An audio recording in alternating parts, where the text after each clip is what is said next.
Assalamualaikum warahmatullahi wabarakatuh. Kembali lagi di channel Berita Mistis. Untuk kisah kali ini masih melanjutkan dari kisah yang sebelumnya, sebuah kisah yang berjudul Celaka Benang Merah Ciremai.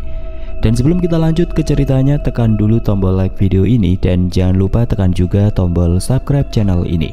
Nyalakan juga lonceng notifikasinya agar tidak ketinggalan cerita-cerita lainnya dari channel ini. Dan buat teman-teman yang pengen membaca langsung ceritanya, nanti silakan saja kunjungi linknya yang nanti akan saya sertakan di kolom deskripsi. Dan seperti apa untuk lanjutan dari kisah ini, langsung saja kita masuk ke ceritanya.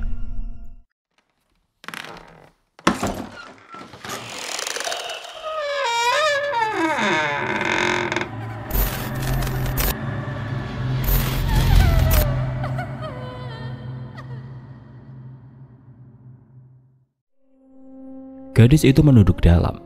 Ia pikir apa yang tengah ia lakukan sudah membuat ibunya sekarang seperti ini. Dia menjerit hebat karena rasa bersalah yang tumpah. "Maafin Susi, Bu. Maaf." Beberapa saat kemudian Susi membuka mata. Ternyata dia pingsan. Gadis itu kelimpungan sebab bangkai pocong berwajah ibunya yang tadi dia ingat masih dipeluknya telah hilang. Bu. Dia memanggil. Susi berjalan sempoyongan mencari keberadaan sosok ibunya, lalu sampailah ia di jalur dengan plang bertuliskan tanjakan Bapak Tere. Tanah miring juga batu-batu membuat bingung. Di ujung pandangan, ia melihat seseorang tengah tergeletak di atas tanah berakar. Sadar kalau ia mengenalnya, gadis itu lalu melangkah dan menaiki tanah miring itu, hingga sampailah dia pada orang yang terkapar. "Mbak Ella, Mbak, bangun Mbak." Ella membuka mata perlahan. Dia terkejut melihat Susi dan menunjukkan gelagat syok. Dari bangunnya itu Ella melihat Susi adalah orang lain. "Ini aku Mbak, sadar." Ella terdiam, menatap lama wajah Susi. Setelah sadar itu orang yang dikenal, Ella langsung memeluk dan menangis. "Mbak, aku pengen pulang. Aku takut Mbak. Aku gak mau jadi pocong. Aku gak mau." Susi mengusap punggung, mencoba menenangkan. "Kita pasti bisa pulang Mbak. Udah, tenang dulu, tenang." Setelah beberapa saat berhasil menenangkan Ella, kedua gadis itu diam sebentar di tanjakan Bapak Tere. Sampai Susi mendengar suara dari salah satu arah, suara ibunya yang meminta tolong. "Tolong, Susi, tolong." "Ibu." Susi langsung berdiri, melihat ke segala penjuru. Ketika pilihannya mantap pada satu arah, yang ia percayai di sanalah suara ibunya berasal, Susi mengajak Ella untuk pergi ke sana. "Mbak, ayo kita ke sana." Ella mengikuti tarikan Susi. Dia melihat ke sekitar, menyadari bahwa suasana masih tetap sama seperti saat mereka berpisah. Teduh, redup, tidak bisa membedakan pagi atau menjelang waktu maghrib. Keduanya melewati tanah yang licin, naik turun tanah miring, juga kadang terpleset akar besar berlumut. Mereka sampai di sebuah tempat, tanahnya cukup datar, meski tetap tertimbun semak dan rumput. Susi melihat di sana ibunya telah disiksa, dipukuli oleh ayah tirinya. "Bapak, jangan pukulin ibu!" Susi berteriak membuat Ella kaget. Di dalam penglihatan Ella adalah tepi jurang dengan dua ekor monyet yang tengah duduk di mulut sisi curam tersebut. Monyet itu justru melihat ke arah mereka, juga tidak ada tanda berbahaya akan menyerang. Melihat gelagat Susi, Ella seperti diberi kesadaran kalau sampai Susi ke sana lalu jatuh, maka itulah kegagalan mereka. Karena satu gagal, semua pun gagal. Susi berjalan cepat ke arah sana dengan dada berdebar. Ella langsung meraih ujung baju belakang gadis itu, membuat Susi tertahan dan menatapnya geram. "Apaan sih Mbak? Aku mau nyelamatin ibu." Susi berusaha melepaskan tangan Ella dari ujung baju belakangnya. Ella menggeleng kuat dengan mata berkaca-kaca, penuh ketakutan. Kalau sampai cekalannya lepas dan Susi akan berlari ke jurang itu. Enggak Mbak, itu bukan ibu Mbak, itu monyet." Mendengar hal tersebut Susi marah, matanya menatap tajam. Lu bilang apa? Monyet? Jangan kurang ajar. Itu nyokap gua, bukan monyet. Kalau ngomong..." "Susi, tolong ibu, tolongin ibu." Terdengar oleh Susi suara ibunya meminta tolong dengan nada kesakitan. Susi lantas menyentak tangan Ella, membuat cekalan itu lepas. Panik sekujur tubuh Ella mengejar Susi. "Mbak!" Keprak. Baju belakang Susi berhasil tergapai oleh Ella, lalu sobek karena ditarik kuat dan dadakan. Tidak peduli, Ella langsung mendorong Susi ke belakang dan menindihnya, kemudian memeluknya erat. Ditambah kaki Ella juga ikut berusaha melingkar di tubuh Susi. agar menambah kekuatan supaya Susi tidak lepas lagi. Itu bukan ibu Mbak, itu monyet, dan itu di pinggir jurang Mbak. Mbak sadar, jangan sampai Mbak jatuh ke jurang itu dan kita semua gak bisa pulang. Dia berbicara dengan menyentak-nyentak, kemudian menangis sambil mengencangkan pelukannya pada Susi. Susi tertegun dengan kata-kata tidak bisa pulang yang diucapkan Ella. Kemudian masih dalam posisi dipeluk kencang oleh Ella, Susi melihat ke tempat ia melihat ibunya. Kini mata Susi melebar, dia terkejut. Jika sebelumnya yang sedang menyiksa ibunya itu adalah ayah tirinya, sekarang dia melihat kalau yang tengah memukul dan menendang-nendang ibunya adalah Susi sendiri. Tidak kuat melihat adegan itu, Susi menutup wajah dengan satu tangan, lalu satu tangan lagi balik merangkul Ella. Posisi keduanya tidur miring, saling berhadapan. Ampun Susi, ampun. Suara ibunya terdengar kembali. Kali ini berbeda, bukan permintaan tolong pada Susi, melainkan memohon ampun. Susi menangis, merinding. Dia berteriak, hatinya benar-benar bingung. Tutupin kupingku Mbak, tutupin, teriak Susi. Tangan Ella bergerak menurut, lalu menutupi telinga Susi. Sedang Susi menggenggam kedua tangan Ella, memberi tenaga, menekan kuat tangan gadis itu untuk terus menutupi telinga. Menghalau permintaan ampun dari suara sang ibu, karena itu membuatnya ketakutan. Sebab apa yang dia lihat jauh berbeda dengan hati Susi yang sekarang. Dia justru sangat merindukan ibunya, ingin berlari pulang lalu memberi pelukan bukan pukulan. Hutan alam Gunung Ciremai masih mereka arungi untuk menemukan jalan pulang.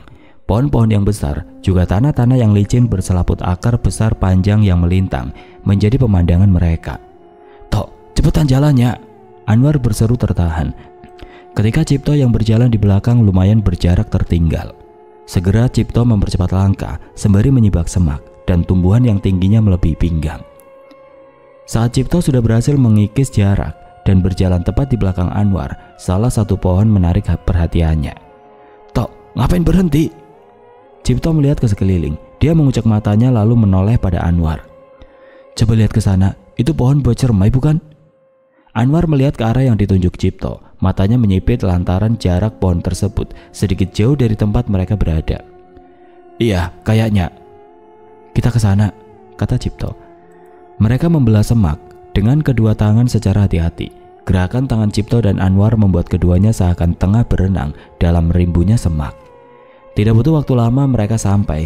Cipto memperhatikan buah itu, memegangnya, lalu menggigit sedikit. Anwar melihat mata temannya itu sedikit menyipit, lalu kembali biasa. Iya, ini buah cermai, kata Cipto. Dia lantas mengambil satu buah lagi, memakannya. Karena Anwar hanya diam, Cipto secara inisiatif memetik satu untuknya. Ini, makan, isi tenaga dulu. Lu yakin mau makan ini? Lu lupa kita lagi di mana? Lah, kita udah nggak makan 2 hari di sini. Kalau lu mau keluar, ya isi tenaga dulu. Anwar terdiam. Dia pun menyadari tentang itu. Tapi masalahnya, buah yang mereka makan ini sungguh buah cermai atau bukan? Atau halusinasi? Setelah Anwar diam lama, dia akhirnya memutuskan untuk ikut memakannya. Bleh, kecut banget, Anwar bergidik. Melepai buah itu dari mulut membuat Cipto tertawa. Lu jangan ambil yang itu masih mentah, ambil yang kuningan. Ini asemnya agak bisa ditahan, seger. Gua pikir semua sama. Ya enggak lah. Dia mengikuti Cipto memakan buah cermai. Tidak banyak mereka mengisi perut dengan buah tersebut, tidak ada 10 biji. Ada yang rasanya masam, ada pula yang rasanya sepenuhnya manis. Keduanya serentak mendongak saat tetes-tetes anak air jatuh. Neduh dulu, ajak Anwar. Mereka melangkah, menjauhi pohon cermai itu. Saat sedang meneduh, Cipto mengambil satu daun, menekuknya, membentuk seperti corong es krim. Lalu ia tadahkan pada hujan. Tahu apa yang tengah Cipto lakukan dan rasa masam manis di lidah masih terasa, membuatnya sedikit kehausan. Anwar juga memetik daun dan mengikuti seperti yang temannya buat. Tidak berapa lama daun itu penuh oleh air. Cipto dan Anwar segera meminumnya. Air tersebut terasa mengalir. Air hujan yang mereka tengguk membuat perut mereka dingin dan setidaknya haus sedikit terobati. Anwar tidak sengaja melihat jari-jari Cipto saat temannya tengah meneguk air dari gelas daun buatan tersebut. Temannya menoleh. Cincin lo hilang. Cipto melihat jari tangannya sendiri, di mana cincin itu sebelum pendakian melingkar di sana. Iya, gue bingung. Nanti kalau Aki gue nanyain, gue jawab apa ya? Meski Anwar melihat cincin Cipto melingkar di jari Yovan sebelumnya, dia tidak berniat untuk memberitahu lebih dulu. Semua temannya termasuk Cipto tidak bisa melihat cincin di tangan Yovan karena memang cincin itu tidak Yovan pakai, hanya isinya saja yang mengikuti Yovan. Entah apa alasannya, itu menjadi jawaban kenapa hanya Anwar yang bisa melihat lingkaran samar cincin Cipto pada jari Yovan. Ngomong-ngomong, kita sekarang harus ngapain? Anwar mengembuskan nafas panjang. Gue juga nggak tahu, karena awal niat gue muncak ya udah muncak aja. Kita di sini cuma keseret-seret. Tiba-tiba Anwar teringat saat malam itu ia melihat Rudy tengah mengobrol senyum dengan sosok kuntilanak.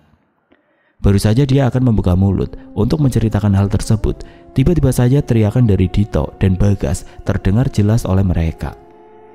Cipto sontak langsung menoleh ke salah satu arah karena dia pun mendengarnya. War, itu suara Dito sama Bagas kan? Hujan semakin deras, tetapi mereka yang tengah terpisah lalu tidak sengaja mendengar suara lain dari temannya, ingin segera menghampiri. Kita samperin aja apa gimana? Cipto bertanya. Raut wajahnya jelas tidak sabar, ingin cepat mencari dua temannya. Anwar belum sempat menjawab, namun dari ujung pandangan segerombolan orang berwajah pucat berjalan ke arah mereka, seraya menanduk keranda yang ditutupi kain hitam. Anwar mendelik, "Tok, itu apaan?" Cipto menoleh. Dia pun sama terkejutnya, keduanya sempat bingung akan lari kemana. Cipto dan Anwar sempat memperhatikan lagi, dan memang benar, beberapa orang dengan wajah pucat itu tengah menghampiri mereka. Mau tidak mau, dua pemuda itu harus melawan hujan dan melarikan diri. Sangat sulit bisa lari cepat, karena harus menyeberangi hamparan semak lebat setinggi pinggang. Bila mereka nekat lari dan menerobos semak itu dengan gegabah, bisa saja kakinya akan tersandung atau tersangkut mengakibatkan mereka pasti jatuh. Anwar dan Cipto membelah semak-semak belukar dengan kedua tangan, terburu-buru dengan merinding hebat, karena di belakang sana rombongan keranda mengejar. "Cepet War!" Cipto sempat menoleh ke belakang. Segerombolan orang pucat itu berjalan lempeng, bagai mobil yang hilang kendali dan siap menabrak mereka dari belakang. Sekuat apa mereka melarikan diri, tetap saja langkah kaki keduanya tidak bisa menyaingi orang-orang pucat itu. Anwar dan Cipto jatuh, terjerembab di antara rumput dan semak. Seketika, bau khas tanah basah tercium. "Bangun, Tok!" Anwar sudah menarik tangan Cipto untuk segera bangkit, tapi sayang, segerombolan orang pucat menggotong keranda, menubruk mereka, lalu menginjak-injak dua pendaki itu. Anwar dan Cipto menjerit kesakitan, tetapi orang-orang pucat tetap melangkah menginjak mereka seperti jalan, sampai keduanya hilang kesadaran. Beberapa saat sebelumnya, Bagas dan Dito tidak sengaja melihat sebuah bangunan seperti candi di tengah hutan. Bangunan itu dikelilingi oleh gerbang pembatas yang terbuat dari bata merah dan tumpukan batu. Batu yang biasanya ada di sisi aliran sungai. Terdapat gapura sebagai pintu masuk yang dijaga oleh makhluk dengan tubuh singa berkepala aneh. Seperti kepala barong, dipertunjukkan seni tari reog. Lidahnya panjang, matanya besar, juga mulut yang terus menganga. Bagas dan Dito perlahan mundur, menahan debaran kuat sembari menahan teriakan kalau tiba-tiba saja lolos karena refleks. Dito menepuk pundak Bagas, lalu menginstruksinya untuk melihat ke samping. Di sana terdapat pelang yang sudah beberapa kali mereka lihat saat masih bersama pos Sangga Buana. Bagas menelan ludah, kemudian kembali melihat istana di depan sana, luas dan besar. Tidak menyangka tempat mereka mendirikan tenda saat akan summit ternyata adalah tempat istana itu berdiri. Dari bangunan kuno yang menjulang tinggi itu keluar sosok hitam besar. Bagas dan Dito hampir mirip seperti anak kecil di sebuah film memanjat pohon yang menembus awan, lalu menemukan sebuah istana yang dijaga oleh raksasa. Karena tidak kuat lagi menahan rasa takut, mereka lari. Karena itulah mereka berteriak hingga teriakan itu terdengar oleh Cipto dan Anwar. Dito dan Bagas telah diperlihatkan bahwasanya di dunia ini bukan hanya ada alam manusia saja, tetapi mereka yang gaib pun memiliki tempat tinggal, memiliki rumah, juga memiliki kaum sebangsa. Tidak lama setelah melarikan diri, keduanya berhenti ketika tiba-tiba saja di depan mata ada jalur miring. Di sana mereka tercengang melihat sosok orang-orang memakai pakaian serba putih. Kain itu menutupi mereka dari kaki sampai atas kepala, bagai kain putih yang tengah dipakai oleh anak-anak untuk saling menakut-nakuti dari Halloween. Bagas dan Dito juga mendapati ada sosok wanita cantik duduk di batang pohon tumbang. Duduknya rapi, bagai pengantin. Sosok cantik di sana tidak melihat ke arah mereka, tetapi menyamping, diam tidak bergeming. Dito dan Bagas mencari-cari sesuatu, dan benar dugaan mereka menemukan penanda bertuliskan tanjakan Seruni. Hujan telah reda, Ulwa berjalan mengikuti Rudi. "Lu beneran tahu jalan, Rud?" "Gak tahu, tapi pasti kita bisa ketemu jalan." Suara yang begitu familiar terdengar. Ulwa berhenti, begitu juga Rudi. "Rud, lu dengar?" Rudi mengangguk sembari memantapkan pendengaran. Karena Rudi berjalan, Ulwa di belakang mengekor, tetapi gadis itu secara cepat menyadari keanehan. "Bentar dulu, bentar," kata Ulwa. "Apa? Kok ini kita kayaknya jalan malah ke arah suara gamelan itu?" Rudi diam saja. "Rud, lu gak lagi main-main sama gua kan?" tanya Ulwa. Rasa panik dan curiga mulai timbul. "Enggak, gue cuma pengen ketemu sama seseorang, habis itu udah beres." "Orang? Siapa yang lu maksud? Gak asik ya kalau lu nemuin yang aneh-aneh." Rudi memilih tidak menanggapi. Dia berbalik.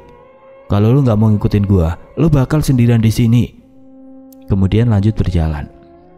Ulwa mematung di tempatnya. Dia bimbang akan lanjut mengikuti Rudi atau tidak. Hingga akhirnya Rudi kembali berkata, "Gue janji, habis ini Ul, cuma pengen ketemu dia aja. Kita udah jauh sampai sini." "Ya siapa?" Ulwa sampai terbawa emosi, sebab perkataan Rudi jujur saja membuatnya takut. "Rudi, kok masih di sini?" Ulwa dan Rudi menoleh ke arah yang sama, di mana berdiri sosok gadis manis memakai kemben dan bawahan jarik, rambut disanggul, cantik. "Ning Tias?" Wajah Ulwa bingung. Datang dari mana gadis cantik itu dan kenapa Rudi tahu namanya? "Lu kenal dia?" tanya Ulwa. Rudi diam saja. "Aku nungguin kamu lama, ayo kita ke rumahku. Bapak sama ibu ngadain pesta penyambutan kamu." Gadis itu berjalan, mengapit tangan Rudi. Ulwa yang melihatnya benar-benar bingung dan tidak tahu harus menyikapi seperti apa selain dengan tatapan aneh.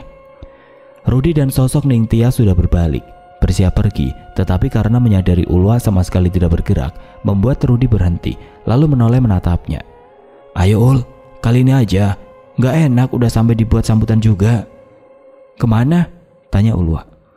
"Ke rumah Ning Tias, sebentar aja, please Ul." Rudi memasang wajah memelas. Melihat hal tersebut, Ulwa terpaksa menepis rasa bimbang dan mengikuti mereka berdua ke arah di mana suara riuh musik ramai itu terdengar. Pintu rumah sederhana dengan teras keramik putih di bagian depannya itu terbuka. Kemudian ujung belakang motor terlihat mulai keluar, perlahan bersama Rudi yang tetap menaiki motor tersebut. Berulang kali ia menoleh ke belakang, memperhatikan belakang motornya agar tidak menabrak kursi dari anyaman bambu yang ada di posisi pintu masuk. Setelah Rudi berhasil mengeluarkan motor Matic berwarna hitam itu, remaja laki-laki berusia 16 tahun itu keluar. Ia berjalan melewati Rudi, lalu membuka gerbang hitam yang kepalanya lancip berbentuk seperti tongkat sakti, dengan cara menyeretnya. "Abang berangkat kerja dulu, Vi." Remaja itu mengangguk. Ia terus memandang kakaknya yang tengah memakai helm. Tatapannya terlihat sedang memikirkan sesuatu yang ingin diungkapkan pada Rudi, tapi raut wajahnya tampak gamang. Rudi sudah menyalakan mesin motornya dan siap akan pergi. Namun ia tertahan setelah adiknya Alfi bersuara. "Bang, aku udah ditagih uang bangunan seminggu lalu sama guru TU." Rudi mengembuskan nafas berat. Itu membuat wajah sang adik terasa tidak enak karena telah memberitahu. "Nanti kalau abang udah gajian, abang kasih kamu uangnya ya." "Iya bang, maaf, aku masih belum bisa bantuin abang nyari uang." "Gak usah ngomong kayak gitu, fokus aja sekolah. Urusan cari uang biar itu jadi tugas abang." Adiknya mengangguk terpaksa. "Andai aja ibu masih ada, mungkin bapak gak akan nikah lagi, terus ninggalin kita kayak gini." "Jangan gitu, udah takdir, jangan salahin ibu sama bapak. Kita laki-laki harus bisa mandiri. Vi, ingat, jangan ketergantungan. Suatu hari kita bakal punya tanggung jawab yang besar. Kita belajar dari sekarang." Alfi hanya diam, tapi ada senyuman di bibirnya. "Abang berangkat." "Iya bang." Di perjalanan menuju tempat kerja, Rudi mengingat saat itu setelah beberapa bulan pernikahan bapaknya, laki-laki itu pulang, lalu memberi uang sebesar 3 juta pada Rudi yang saat itu masih sekolah SMA, sembari berkata, "Rudi, ini bapak kasih uang ini, simpen, jangan buat poya-poya, irit. Kalian harus belajar hemat. Bapak pergi dulu, ini nomor bapak." Lelaki itu memberikan secari kertas. Kalau uang itu habis, kamu telepon bapak. Jaga diri kalian baik-baik. Kalian berdua anak cowok, harus mandiri dan gak boleh manja. Iya pak. Bapak pergi dulu, kalian hati-hati, nanti bapak akan sering telepon. Iya. Ayahnya pergi setelah membawa sisa baju yang tertinggal di rumah mereka, rumah yang menjadi tempat tinggal Rudy dan Alfie sampai sekarang. Uang itu Rudy hemat, dia gunakan untuk makan, uang saku adiknya, lalu bayar uang gedung sekolah, juga peralatan sekolah mereka berdua, seperlunya saja. Sampai tidak terasa dia berhasil menghemat uang tersebut 2 bulan lebih lamanya. Di tangan Rudy hanya sisa uang 200.000 rupiah saja. Sesuai perkataan bapaknya, Rudy menelpon nomor bapak yang masih ia simpan. Akan tetapi bukan suara bapak atau ibu tirinya yang mengangkat teleponnya, namun suara sang operator yang memberitahu bahwa nomor yang Rudy hubungi sedang tidak aktif. Rudy menelpon di lain waktu. Sama, nomor tidak aktif. Dia termenung, memikirkan uang di tangan perlahan akan habis. Menoleh pada dinding di bawah jam ada figura foto saat ia berumur 8 tahun dengan almarhumah ibunya yang menggendong bayi baru lahir. Bayi itu adalah Alfie. Ada rasa sesak di dada. Tidak mengira kalau dia akan terjebak di situasi yang begitu rumit setelah ibunya meninggal. Tidak pasti, menunggu telepon dari bapak. Karena sudah hampir 3 bulan sejak kepergian bapak, lelaki itu tidak pernah sekalipun menelpon Rudy. Hanya sekedar mengabari tinggal di mana dia dengan keluarga barunya sekarang pun tidak pernah. Rudy merasa ia telah dibuang oleh bapaknya. Dia berkata pada Alfie jangan menyalahkan bapak, namun tetap menyakitkan melihat dia dan adiknya dicampakkan. Bang, Alfie yang saat itu masih duduk di bangku SD menyibak pintu tirai kamar Rudy. Lapar bang, abang nggak beli makan. Rudy termenung, uang tersisa 3 lembar berwarna biru di tangan. Tidak tega melihat adiknya kelaparan, akhirnya dia bangun dari tempat tidur. Tunggu, abang beli dulu. Mulai hari itu Rudy memutuskan berhenti sekolah.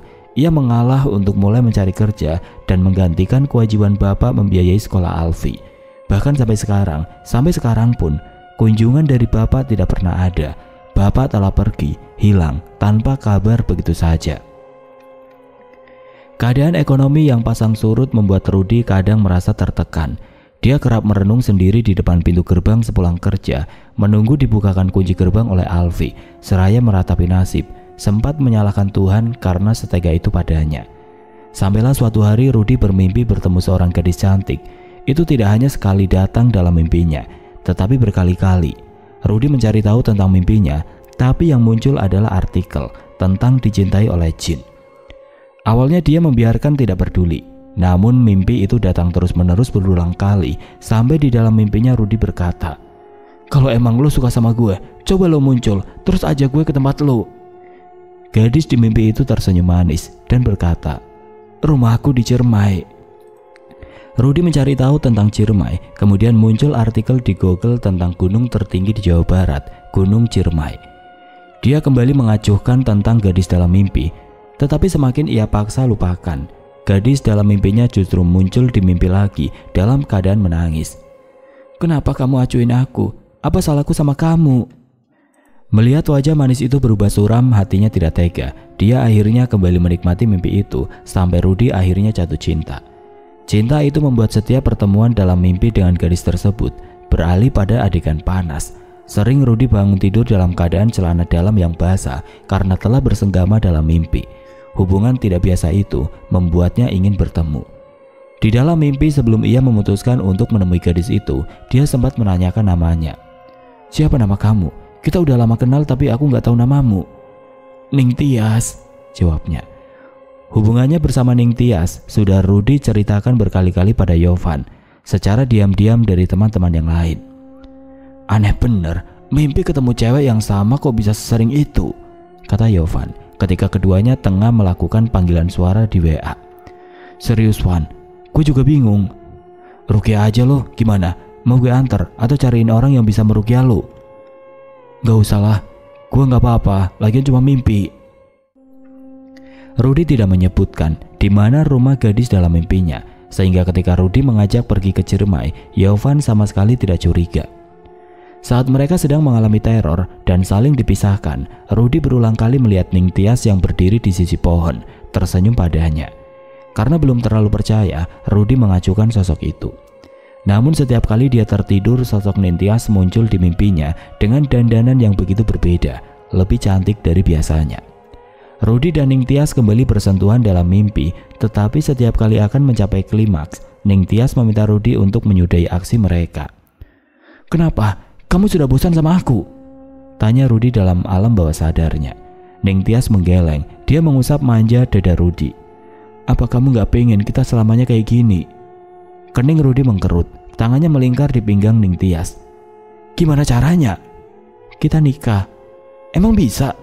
"Bisa." Dalam pendakian itu dari awal Rudy lebih banyak diam. Dia tidak peduli pada mereka yang tengah terjebak dalam lingkaran permainan cermai. Hatinya sudah buta karena cinta pada Ningtyas. Sehingga jika memang mereka tidak bisa kembali, Rudy pun tidak akan keberatan. Puncaknya saat malam mereka dipaksa untuk saling jujur tentang masalah terpendam oleh Anwar. Lalu Anwar dan Susi pergi. Rudy sudah sangat merasakan rindu pada sosok Ningtyas. Jadi Rudy memutuskan pergi juga dengan alasan ingin buang air kecil pada teman-temannya. Aslinya ingin menemui Ningtyas. Ningtyas, kamu di mana? Aku udah kesini," seru Rudy. Suaranya tertahan karena takut terdengar oleh teman-temannya. "Aku di sini." Sosok Ningtyas muncul secara tiba-tiba di belakang Rudy. Cowok itu tersenyum, bisa menemukan sosok gadis dalam mimpi di dunia nyata. Rudy memeluk Ningtyas dan mengucapkan kata-kata rindu. Rudy yang sudah mabuk cinta mengungkapkan betapa senangnya ia bisa bertemu Ningtyas. Kemudian Ningtyas tersenyum mengusap pipinya. "Aku juga senang bisa ketemu kamu di sini." Rudy mencium bibir Ningtyas begitu lembut, mengusap pipi mulusnya, benar-benar menunjukkan rasa cinta. "Rudy," keduanya tengah bertatapan. "Apa kamu yakin sama perasaan kamu?" "Yakin kenapa? Kamu gak yakin?" "Bukan." "Jadi, kamu tahu kan, aku gak sama kayak kamu." Rudy makin lekat menatap Ningtyas. "Aku bukan manusia." Pemuda itu tertegun. Dia menoleh ke sekitar karena merasa seperti ada yang berjalan menghampiri. Dia lantas menyorot headlamp yang dipegang ke arah sana, tetapi tidak ada siapapun. Rudy tidak tahu kalau sebenarnya jarak 15 meter darinya, Susi dan Anwar tengah menunduk, bersembunyi di balik semak-semak. Rudy kembali memandang Ningtyas, menggenggam tangannya. Aku tahu soal itu, tapi aku gak peduli. Sama kamu, aku bahagia, aku siap. Kalau seandainya Ciremai akan jadi rumahku juga." Ningtyas terperangah. Dia tidak menyangka kalau Rudy akan berkata demikian. "Aku cinta sama kamu, Ning. Gak peduli sosok apa kamu ini sebenarnya, aku tetap cinta." Rudy menarik Ningtyas dalam pelukan. "Ayo kita nikah, aku sudah siap buat ninggalin dunia aku demi kamu." Ulwa tercengang melihat banyaknya alat-alat musik di depan halaman sebuah rumah. Rumah itu bukan gubuk, tapi berdinding bata. Orang-orang begitu ramai, ada beberapa wanita yang berpakaian seperti penari. Buah-buahan di atas tampak besar di atas batu. Orang-orang itu tersenyum ketika Rudy, Ningtyas, dan Ulwa datang. Rudy langsung disambut dikalungi sebuah kalung bunga, lalu duduk di salah satu batu yang dibuat seperti singgasana pernikahan. Ada laki-laki dan wanita yang disalami oleh Rudy. Itu adalah orang tua Ningtyas. Ulwa mematung melihat itu semua. Bahkan saat ada lelaki yang memberikan tempat duduk, Ulwa hanya bisa berekspresi bingung. "Apa kamu yakin?" tanya ayah Ningtyas. Seolah mengerti arah pertanyaan dari ayah Ningtyas, Rudy terdiam. Ia melihat ke arah Ulwa yang tengah duduk di samping batu singgasana. Pemuda itu memejam, mengingat dia sudah cukup susah menjalani hidupnya, dibuang oleh ayahnya, berhenti sekolah, menggantikan peran mencari nafkah untuk adiknya. Kesepian, sungguh dia merasa lelah. Hanya bersama Ningtyas, Rudy merasa bahagia. "Ya, saya yakin." Ningtyas tersenyum, begitu juga kedua orang tuanya dan semua orang yang mendengarnya terkecuali Ulwa yang hanya bisa duduk diam karena tidak mengerti sebenarnya Rudy ini tengah membahas apa dan untuk apa semua ini. "Mulaikan," kata ayah Ningtyas. Rudy dan Ningtyas berdiri bersampingan sementara Ulwa tetap duduk, maju, orang berpakaian putih yang menghampiri mereka di antara kerumunan. Orang itu menatap Ulwa lalu Rudy. Dia tersenyum, pandangannya seolah menyiratkan suatu hal. seperti tahu kalau Ulwa dan Rudi tidaklah sebangsa dengan mereka.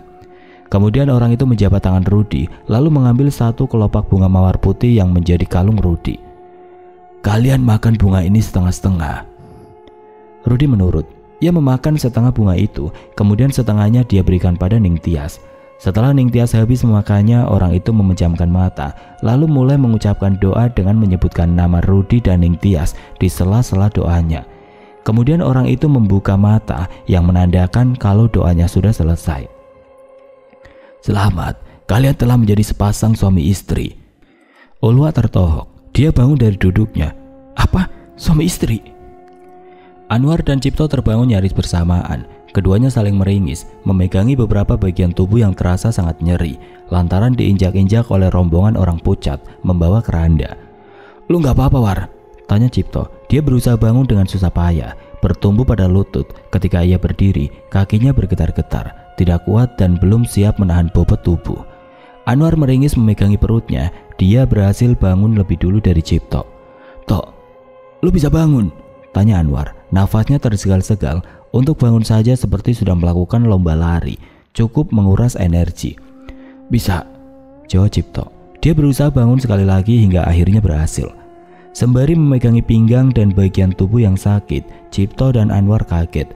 Baru menyadari ada sosok laki-laki berpakaian serba putih yang tengah berdiri dan tersenyum melihat mereka.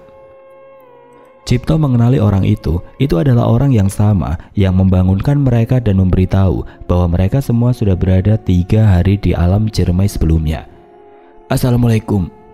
"Waalaikumsalam," jawab Cipto dan Anwar. "Saya sudah menjaga kalian berdua selama kalian pingsan," kata sosok berpakaian putih itu. Anwar dan Cipto saling bertatapan sejenak. "Makasih, Bang." Pria tersebut mengangguk. "Waktu AA sama Teteh sudah hampir habis. Kalau nanti muncul kabut sama angin, itu artinya penentuan antara kalian akan dipulangkan atau ditetapkan di sini." Anwar dan Cipto menelan ludah. "Sebenarnya kami pun malas menerima kedatangan manusia-manusia bermasalah seperti kalian. Tapi begitulah aturannya. Kalau kalian gagal, kalian akan tinggal di sini. Tugas saya cuma mengawasin dan memastikan apa manusia-manusia kayak AA sama Teteh itu sudah cukup dikasih pelajaran." Anwar dan Cipto menyadari kalau mereka tengah diejek atau disalahkan. Akan tetapi keduanya tidak bisa membela diri ataupun menyayangkannya, sebab mereka bukanlah kaum manusia yang sepertinya mengambil keputusan dengan begitu saja, menghukum orang karena kesalahan yang biasa. Jika bangsa seperti mereka telah memutuskan menghukum, artinya kesalahan mereka bisa diibaratkan melebihi meludah pada makam yang dikeramatkan.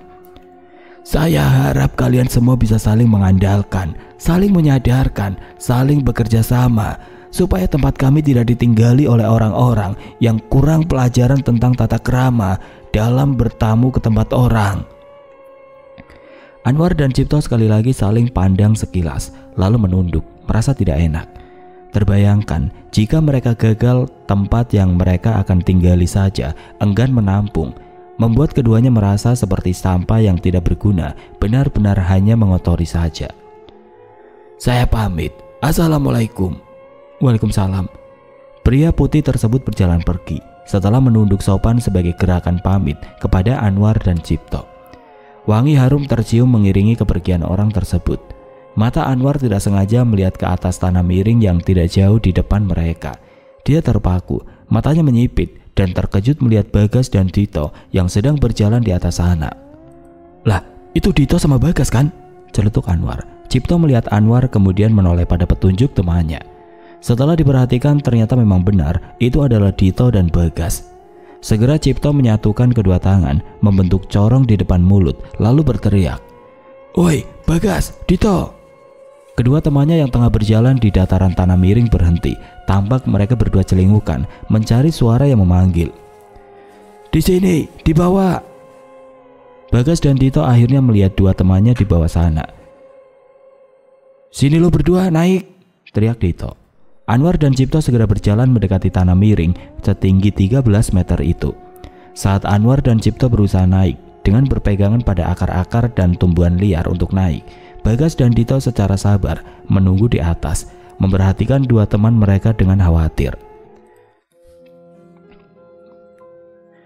Oke teman-teman, sampai di sini dulu ceritanya. Nantikan kelanjutan kisah ini di video berikutnya. Agar tidak ketinggalan, klik tombol subscribe channel ini dan nyalakan lonceng notifikasinya. Wassalamualaikum warahmatullahi wabarakatuh.